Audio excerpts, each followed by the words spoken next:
Once upon a time, in the village of GOGORO, there was a forbidden river that the villagers had abandoned. Stories of an evil mermaid had been passed down for many generations, warning the men of the village to beware of the river and never to go in.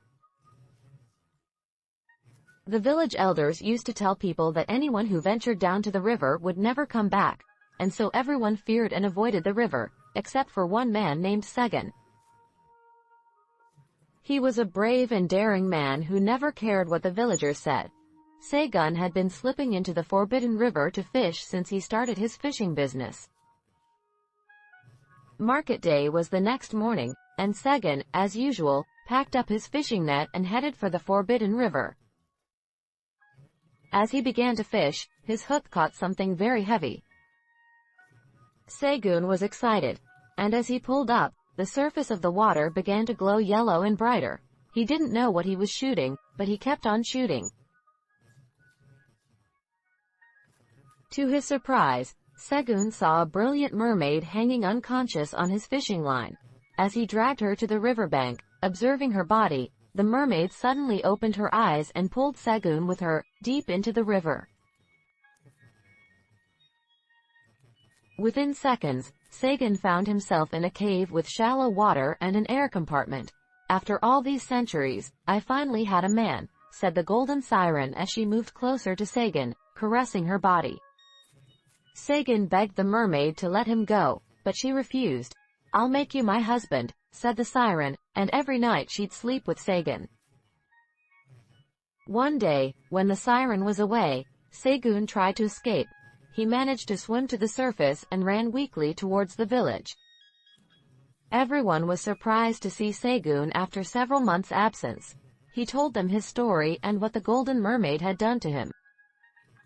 A few days later, when Sagan thought it was all over, the Golden Mermaid, now pregnant, needed Sagan by her side to give birth.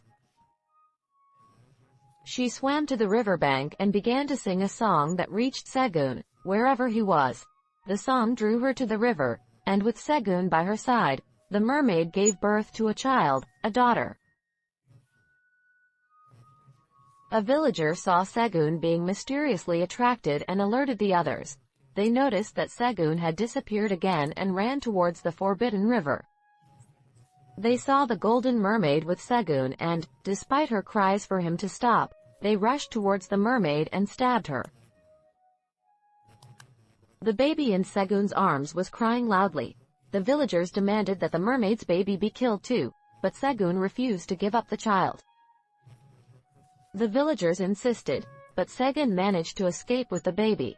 Sagan fled the village with his daughter, whom he named Damari, meaning, death of the mother.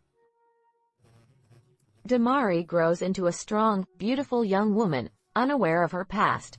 Sagan had only told him that his mother had died in childbirth.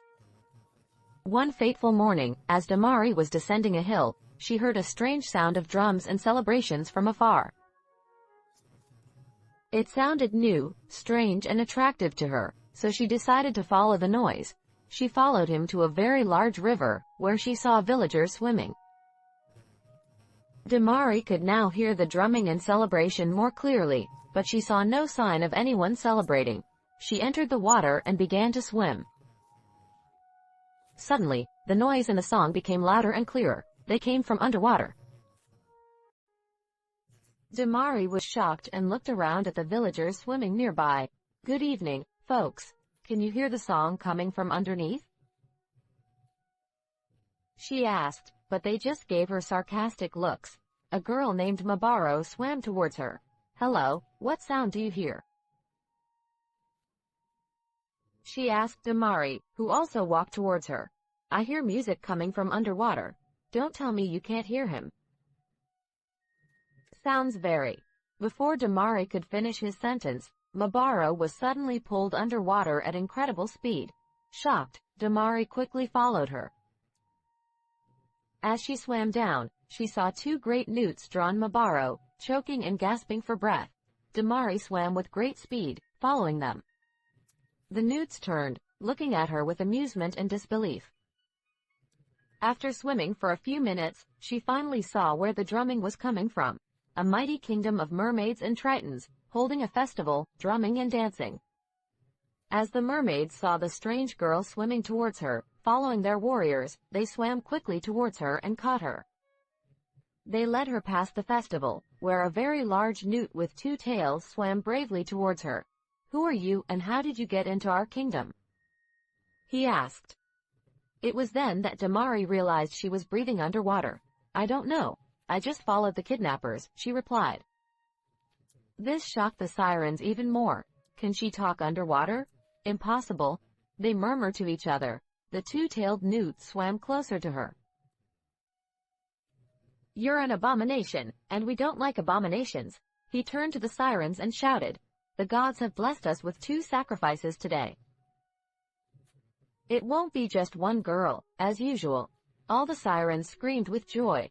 They tied Damari up and placed her with the unconscious Mabaro. They dragged them to the center of the river kingdom, where a huge fish with sharp teeth slept, its mouth open.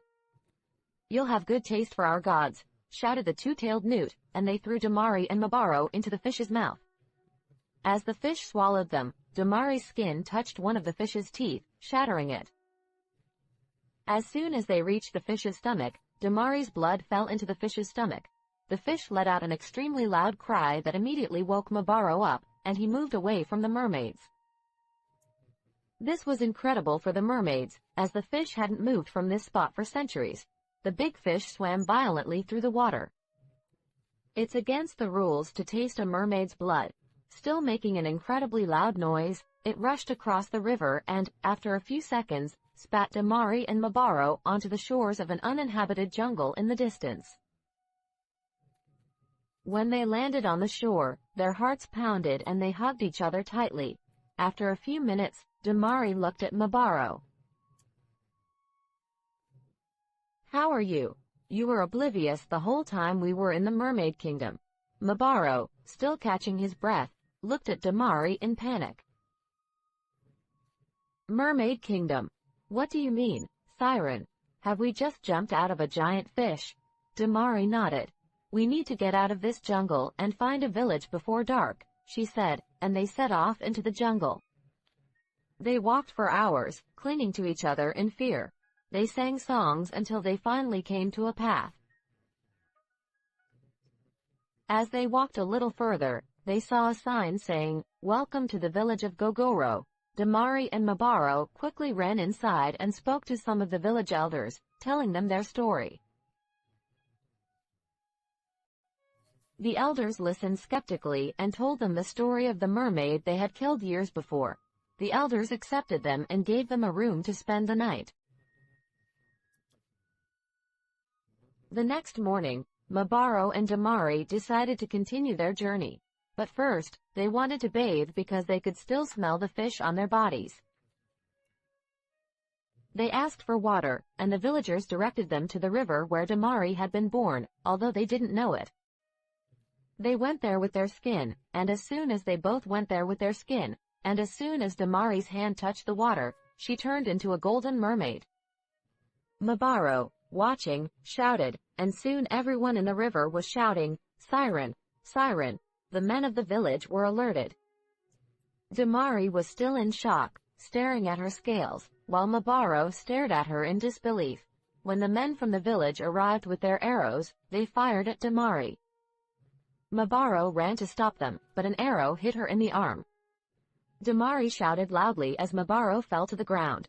Damari was crawling towards Mabaro when the men from GOGORO village carried them both to the center of the village. They placed Mabaro, who was bleeding, next to Damari, surrounded him and began to sing, "Every mermaid must die in GOGORO. Every siren must die."